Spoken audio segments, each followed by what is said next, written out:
Friends, जैसे कि मैंने आपको बताया था कि हम आपको PYQ क्वेश्चन सीरीज़ करवाएंगे एंथ्रोपोलॉजी के प्रीवियस ईयर क्वेश्चंस की। ठीक है, तो ये उस सीरीज़ में नवंबर 2020 सेशन का एक क्वेश्चन पेपर है। तो इसमें आज हम पहले 5 क्वेश्चन को डिस्कस करेंगे। चलिए शुरू करते हैं कि which American woman anthropologist publish the book name return to laughter in 1954 under the pseudonym pen name, यानी कि अल्टरनेट नेम जो उन्होंने यूज़ किया था एलेनोर स्मिथ बोन के नाम से। तो आपकी फर्स्ट चॉइस है Renato Rosaldo, Hortense Powdermaker, Laura Bohannan and Louise Lamphere. ठीक है, तो इसका नाम से ही क्लियर है कि इसका आंसर लोरा बोनन बन जाएगा। लोरा बोनन का एक्चुअल नाम था लोरा मैरी एल्टमैन स्मिथ। ठीक है, अब ये जो स्मिथ है इनका मेडन नेम था तो उन्होंने ये यूज़ कर लिया। एलेनोर जो होता था वो उनकी मदर का नाम था, वो यहाँ से इन्होंने यूज़ कर लिया। ठीक है,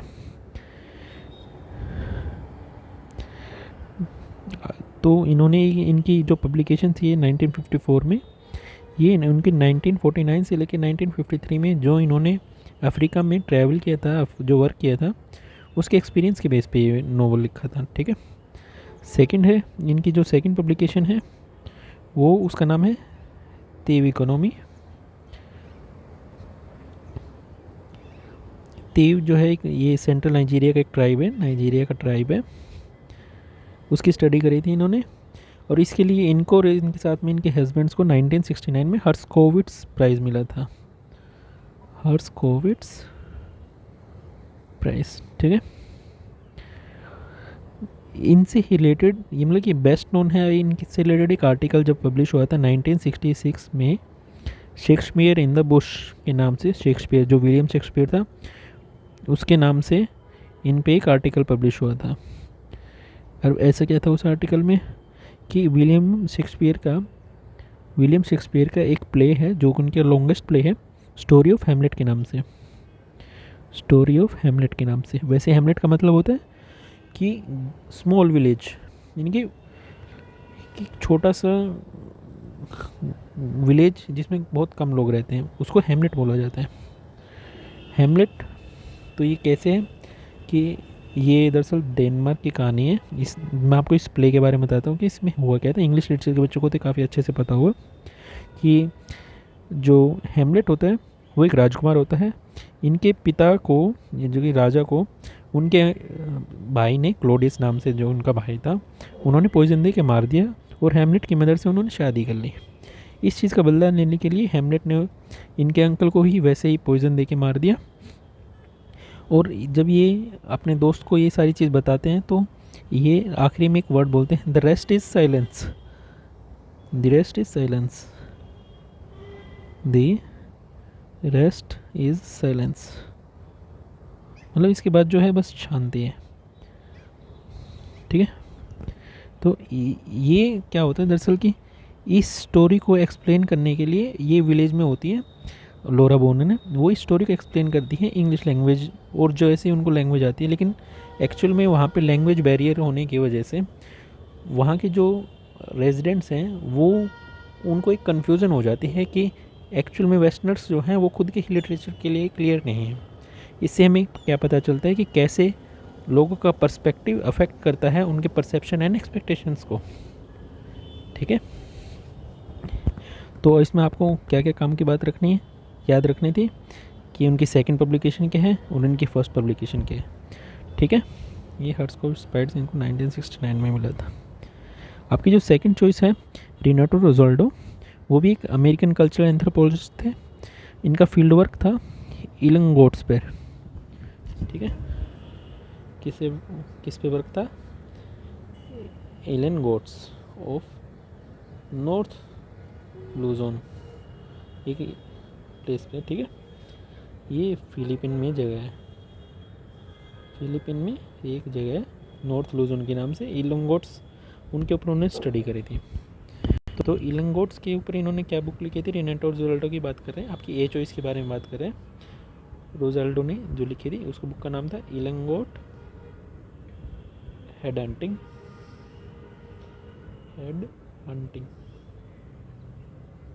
ठीक है, इसके ऊपर इन्होंने 1980 में स्टडी करी थी और उसी के बारे में इन्होंने लिखा था। आपकी जो आगे है नेक्स्ट चॉइस हर्टन्स पाउडर मेकर के नाम से। जो हर्टन्स पाउडर मेकर थे वो फीमेल थी, फीमेल इथनोग्राफिक स्टडीज़ करी थी इन्होंने अफ्रीकन अमेरिकन्स में, वो भी रूरल अमेरिका में। जो अफ्रीकन अमेरिकन्स रूरल अमेरिका में रहते थे उसके ऊपर इन्होंने स्टडी करी थी कि ये बताते हैं। वैसे ही हर्टन्स पाउडर मेकर ने एक कॉन्सेप्ट दिया था जो आपको याद रखना चाहिए कि एक फील्ड वर्क के दौरान आपको यानी कि जो रिसर्चर है उसकी कितनी इन्वॉल्वमेंट होनी चाहिए, कितना उसका डिटैचमेंट होना चाहिए, जो कि नेसेसरी है during of any observer participant बोलते हैं, ऑब्जर्वर पार्टिसिपेशन नेसेसरी है कौन सी मेथडोलॉजी के लिए, ऑब्जर्वर पार्टिसिपेशन ठीक है। कल को ये क्वेश्चन आ सकता है कि हॉर्टन्स पाउडर मेकर का कोई कॉन्सेप्ट था जो उन्होंने दिया था कि balance of the involvement and attachment necessary for participant observation in the field work. ठीक है। जो आपकी नेक्स्ट चॉइस है लुइस लैम्पियर, वो फीमेल यूनिवर्सिटी ऑफ मैक्सिको, ये तो अभी हैं 2001 से ये यूनिवर्सिटी ऑफ मैक्सिको में प्रोफेसर हैं, तो इन्होंने भी वुमेन कल्चरल सोसाइटी पे काफ़ी काम किया था। ठीक है।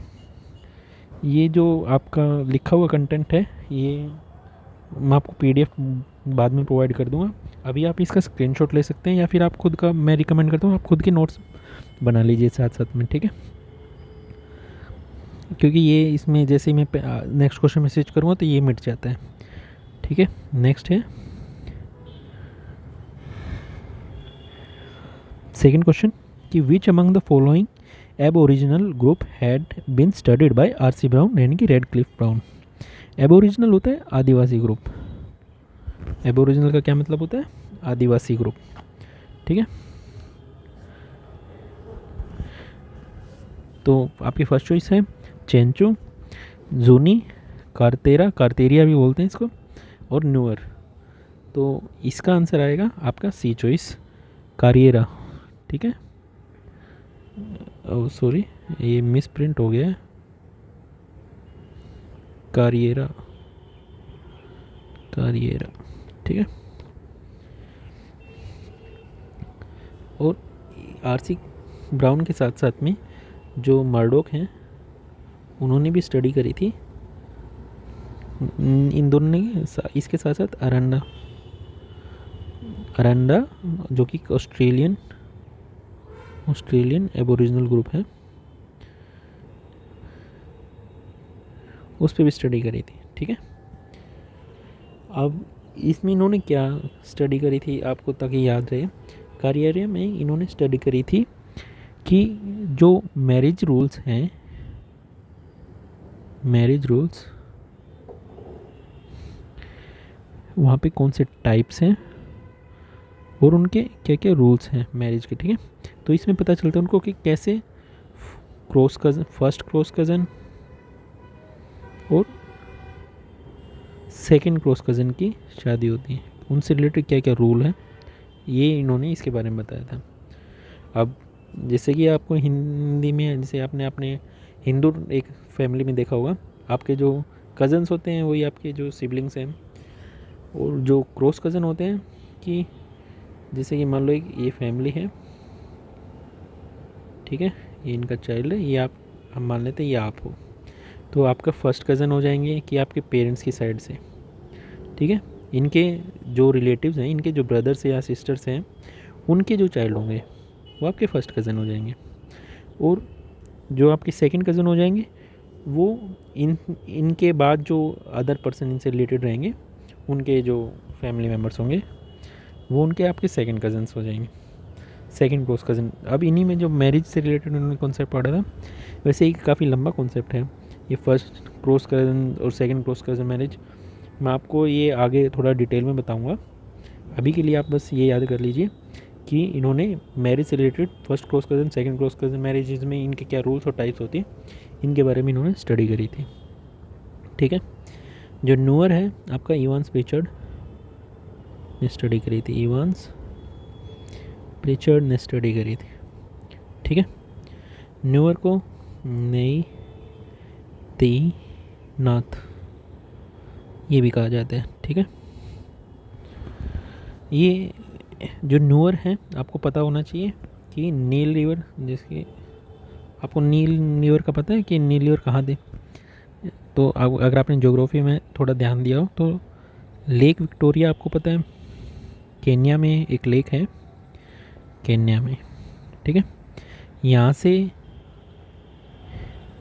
जो रिवर का ओरिजिनेशन होता है, मतलब एक ऊपर रिवर जाती है साउथ सूडान में, फिर सूडान आ जाता है, इधर साइड में इथोपिया होता है। इथोपिया में भी एक लेक है, लेक तना के नाम से। इथोपिया में एक लेक है, लेक तना से। तो यहाँ से जो रिवर जाती है लेक तना से, उस रिवर का नाम होता है ब्लू नाइल रिवर। और यहाँ से जो रिवर निकलती है इसका नाम होता है वाइट नाइल रिवर। ये दोनों आगे जाके मिलके नील रिवर बनाती हैं। ठीक है, तो इस साउथ सूडान में जो है आपका, वहाँ पे ये ट्राइब है। ठीक है, न्यूअर जो इसे बोलते हैं। अब इसके साथ जो है आपके जो ये है ना जोनी, जोनी रिलेटेड है रूथ बेनेडिक्ट के साथ। किसके साथ? रूथ बेनेडिक्ट के साथ। रूथ बेनेडिक्ट ने 3 small scale pre industrialise cultures पे स्टडी करी थी। उन्हीं का ये कंपैरिजन, जो कंपैरेटिव स्टडी करी थी, उन्हीं में से एक है प्यूब्लो जूनो इंडियन मेक्सिको का जो ट्राइब है, न्यू मेक्सिको में है। 3 के यानी कि 3 small scale pre industrialise cultures के ऊपर इन्होंने स्टडी करी थी। तो कौन कौन से थे उन्होंने इसमें? एक तो था आपका प्यूब्लो जोनी इंडियंस। ठीक है, ये न्यू मेक्सिको में थी, न्यू मेक्सिको। सेकंड था आपका दोबू, ये कहाँ पे था? मेलेनेशिया में। थर्ड इन्होंने स्टडी करी थी क्वाकिटल्स,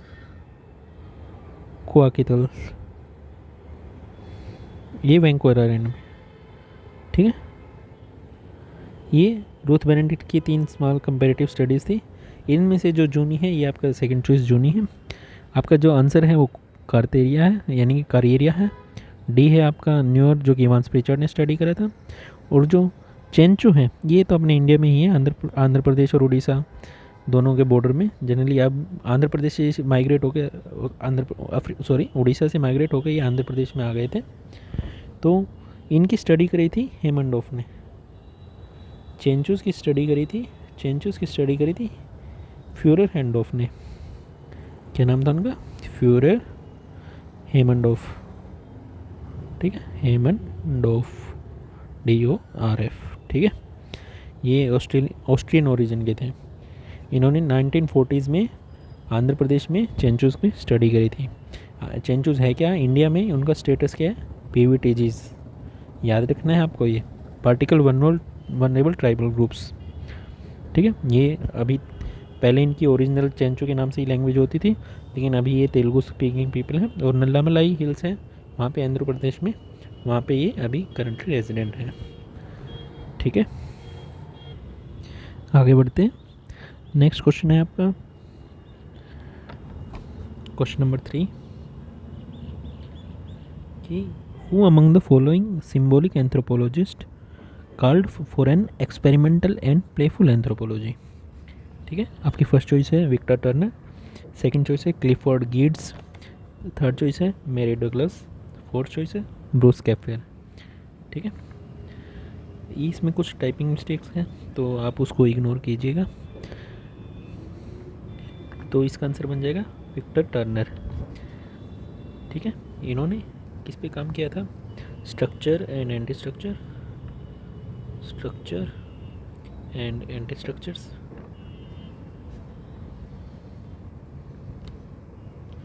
इसके साथ साथ इन्होंने रिचुअल प्रोसेस में एक, जैसा रिचुअल ट्री होता है, जो आप अभी आपको मैं 1 मिनट में बताता हूँ। रिचुअल ट्री ये कैसे बनाता, इसके साथ साथ इन्होंने काम किया था रीट्स ऑफ पैसेज पे। रीट्स ऑफ पैसेज यानी कि मरने के बाद क्या क्या प्रोसेस होते हैं। रीति होते हैं कोई नियम, जैसे हमारे इंडिया में कॉन्सेप्ट है रघुकुल रीत सदा चली है, यानी कि प्रथा जो है। तो रीत ऑफ पैसेज क्या थी, ये एक रिचुअल ट्री का हिस्सा होता है। तो एक काफ़ी फेमस रिचुअल ट्री दिया था इन्होंने। तो रिचुअल ट्री कैसे काम करता है कि इनिशियली आपको मान लो यहाँ से बेस है, यहाँ से जो एक ट्री सा ओरिजिनेट होता है कि पहले जेनेटिकली फिक्स्ड मॉडिफिकेशन, जो जेनेटिकली फिक्स्ड इंसेक्ट्स आते हैं इसमें और फिशेस आती हैं, मतलब इनकी कोई रिचुअल जो होती है ले वो जेनेटिकली फिक्स रिचुअल्स होती हैं। और इसके बाद आती हैं fixed and free. Second criteria बनता है फिक्स्ड एंड फ्री का। फिक्स्ड एंड फ्री इसमें कौन कौन आते हैं, बर्ड्स और मैमल्स आते हैं। तो इनकी जो रिचुअल्स हैं वो कुछ फ्री होती हैं, कुछ फिक्स होती हैं, ठीक है। इसके ऊपर जो आते हैं वो सोशल रिचुअल्स आती हैं, वो जनरली नॉन ह्यूमन प्राइमेट्स की होती हैं, जैसे मंकी, चिंपैंजीज, ठीक है, नॉन ह्यूमन प्राइमेट्स। इसके ऊपर आता है complete human civilization. Human civilization को भी इन्होंने 3 भागों में बांटा था ह्यूमन सिविलाइजेशन को, कि सोशल, रिलीजियस और एस्थेटिक्स। जो सोशल में आते हैं आपका कि स्पोर्ट्स रिचुअल क्या हैं, पॉलिटिक्स रिचुअल क्या हैं, एवरीडे रिचुअल्स क्या हैं। जो आपकी रिलीजियस रिचुअल्स आती हैं उसमें आता है आपका ऑब्जर्वेशन, सेलिब्रेशन एंड रीत ऑफ पैसेज। रीट्स ऑफ पैसेज, ये वो रीट्स ऑफ पैसेज इन्होंने इसमें काम किया था, ठीक है। और जो एस्थेटिक्स होते हैं इसमें आपका एक कोडिफाइड होती हैं, एक नॉन कोडिफाइड, यानी कि एडहोक जो कस्टम्स होती हैं, यानी कि वो सारी इसमें आती हैं। वैसे ये रिचुअल ट्री आपको बना याद नहीं करना है, ये मैंने आपकी जनरल अंडरस्टैंडिंग को एक्सप्लेन करने के लिए कि कौन से फील्ड में इन्होंने काम किया था, वो इन्होंने ऐसे काम किया था, ठीक है। तो ये कौन है, सिंबॉलिक एंथ्रोपोलॉजिस्ट है। तो सेकंड चॉइस आपकी जो है क्लिफर्ड गेट्स के नाम से है, वो भी सिंबॉलिक एंथ्रोपोलॉजिस्ट होने के साथ साथ इंटरप्रेटिव एंथ्रोपोलॉजिस्ट है। इंटरप्रेटिव यानी कि जो इंटरप्रेट करते हैं, ठीक है। इनके मेजर वर्क क्या क्या थे, क्लिफर्ड गेट्स के जो मेजर वर्क्स थे वो था religion of Java 1960, religion of Java 1960। इसके साथ person, time and conduct in Bali, ये इन्होंने काम किया था 1966 में। इसके साथ था interpretation of cultures, interpretation of cultures, ये इन्होंने काम किया था 1973 में। और इसके बाद थी इन्होंने काम किया था 1983 में लोकल नॉलेज के ऊपर, कि ये भी एक इंटरप्रेटिव एंथ्रोपोलॉजी का ही फर्द ऐसे था इन्होंने जो लिखा था।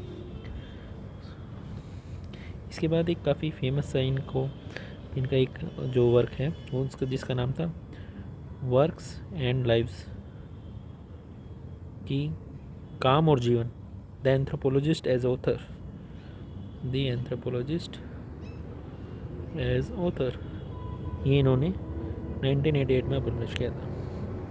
आपको ये सारे याद नहीं करने, मैं आपको बस इसलिए बता रहा हूँ तो कि ताकि आपको कुछ आइडिया हो कि ऐसा नहीं कि आपको सिर्फ 1-2 ही वर्क, उनको कम से कम 3 से 4 वर्क आपको हर एंथ्रोपोलॉजिस्ट थिंकर के याद करने हैं। आपके उन किसी भी वर्क के ऊपर क्वेश्चन बन सकता है, ठीक है ना। जो आपकी थर्ड चॉइस है मैरी डगलस, ठीक है, ये ब्रिटिश एंथ्रोपोलॉजिस्ट थी। इन्होंने डेवलप किया था concept of human culture and symbolism, ठीक है, concept of human culture and symbolism, ठीक है, ह्यूमन कल्चर एंड सिम्बोलिस्ट, ये कॉन्सेप्ट इन्होंने दिया था। इनकी जो बुक थी, 2 काफ़ी फेमस बुक है मैरी डगलस की, आपको कम से कम ये 2 तो याद होनी ही चाहिए, जो इन्होंने 1978 में लिखी थी, द वर्ल्ड ऑफ गॉड्स, भगवान की दुनिया, द वर्ल्ड्स ऑफ गॉड्स, ठीक है। ये दरअसल इन्होंने इकोनोमेट्रिशियन, इस कॉन्सेप्ट के ऊपर ये बुक लिखी थी।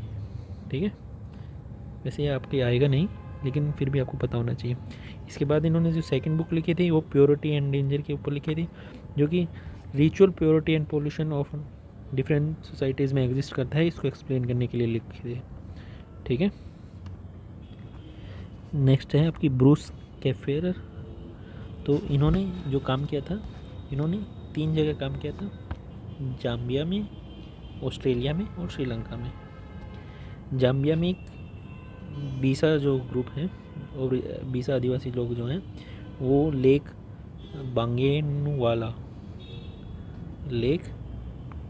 बेंगुएला, मेरी प्रोनाउंसिएशन गलत हो सकती है, बेंगुएला ऐसे इस नाम से जो लेक है जाम्बिया में, वहाँ पे इन्होंने जो माइन और कमर्शियल वर्कर्स थे उनके ऊपर काम किया था। एक काबे ट्राइब था,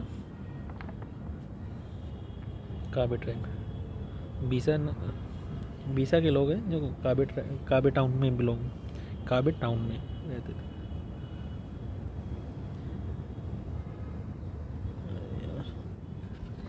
ठीक है, और इसके साथ साथ इन्होंने जो श्रीलंका में वर्क किया था, ये काफ़ी फेमस है, ये दिसली इंडिया का नेबर है, तो आपको पता भी होना चाहिए कि इसमें इन्होंने जो अभी मैंने आपको बताया था जो एस्थेटिक कल्चर्स होते हैं उसमें कोडिफाइड और एडहोक जो रीतीज़ होती हैं उसके ऊपर इन्होंने काम किया था। उसके ऊपर इन्होंने एक एनालिसिस दिया था रिचुअल परफॉर्मेंसेस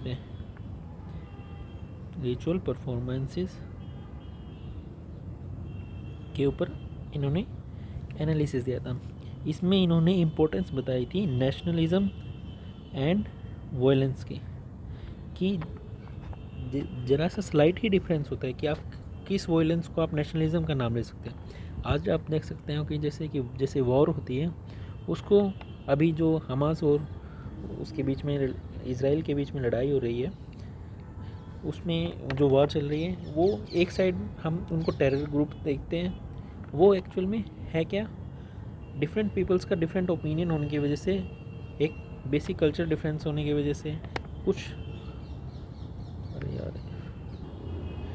जो वॉर चल रही है वो इसका एक एग्जांपल बोल सकते हैं। जैसे कि आप बोल सकते हैं कि इंडिया पाकिस्तान में डिफरेंट ओपिनियंस पे वॉर होती है, कि जब हम वॉर करते हैं उसको नेशनलिज्म बोलते हैं, या फिर कोई हमारे अगेंस्ट है हम उसको वॉयलेंस का नाम देते हैं, लेकिन उनके पर्सपेक्टिव से वो नेशनलिज्म होते हैं। लेकिन ये ओपिनियन टू ओपिनियन वेरी करते हैं, इसमें कोई पर्सनल फीलिंग्स को इन्वॉल्व करने की ज़रूरत नहीं है।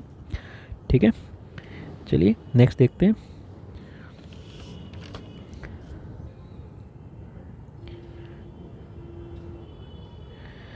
नेक्स्ट है आपका क्वेश्चन नंबर 4 कि which of the following belongs to Semitic kin system identified by Morgan.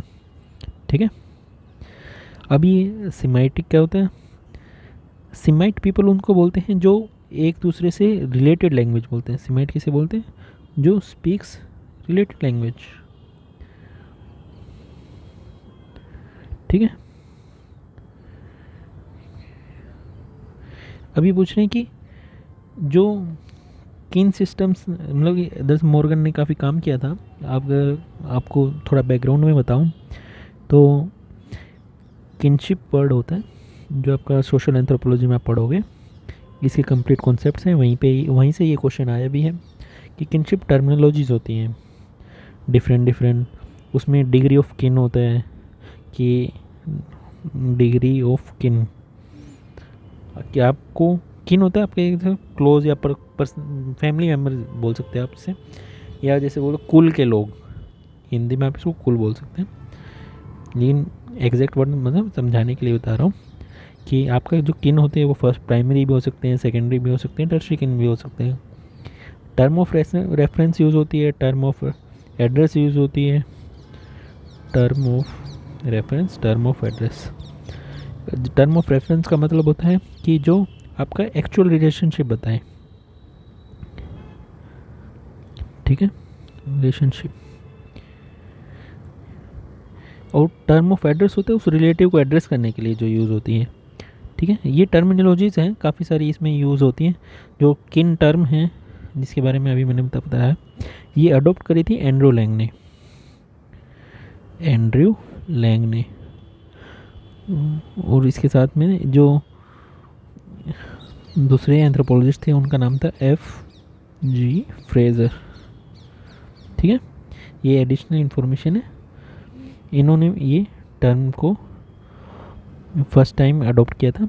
लेकिन जो हेनरी लुइस मॉर्गन है, इनका पूरा नाम था हेनरी लुइस मॉर्गन, इन्होंने इसको पहले एंथ्रोपोलॉजिस्ट थे जिसने इसको यूज़ किया था क्लासिफिकेशन ऑफ किनशिप सिस्टम्स के लिए। इनकी अंडरस्टैंडिंग बनाने के लिए इन्होंने इस टर्म को यूज़ किया था।